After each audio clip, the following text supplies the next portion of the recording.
আসসালামু আলাইকুম। আজকে আমি আপনার সাথে একটা ইন্টারেস্টিং জিনিস শেয়ার করতে যাচ্ছি।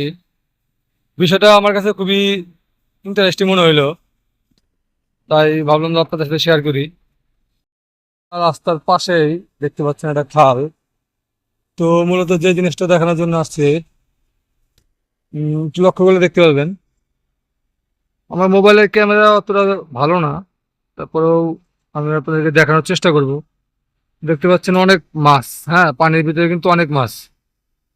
আর শুধু মাছ না, এই পানিতে আপনার মাছ, কচ্ছপ আর অনেক বড় বড়, মানে যেগুলো আমাদের বাংলাদেশীয় আহ, যেগুলো মাছ আছে, পুঁটি মাছ, তারপর আপনার শোল মাছ, আরো আদারওয়াইজ আরো অনেক মাছ আছে এখানে।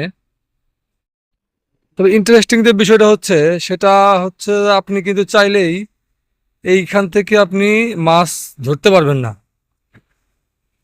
কারণ এখানে একদম নিষিদ্ধ করা আছে যে এখান থেকে আপনি কোনোভাবে, অর্থাৎ বড়শি দিয়ে হোক, বা সিঙ্গাপুরে বেশ কিছু জায়গায় আপনি বড়শি দিয়ে মাছ ধরতে পারবেন। জাল দিয়ে মাছ ধরা সম্পূর্ণ নিষেধ। একমাত্র সাগর বা নদী ছাড়া আপনি জাল দিয়ে মাছ ধরতে পারবেন না। আর বড়শি দিয়ে আপনি টুকটাক কিছু জায়গায় মাছ ধরতে পারবেন, সেগুলো মার্ক করা আছে। তো এই যে এই জায়গায় যতগুলো মাছ দেখতেছেন, মানে অনেক মাছ আছে এই জায়গায়, আসলে ক্যামেরাতে এভাবে দেখানো সম্ভব হচ্ছে না। এখানে আপনার সাইনবোর্ড দেওয়া আছে, এই দূরে দেখতে পাচ্ছেন। আপনি এখান থেকে মাছ ধরতে পারবেন না।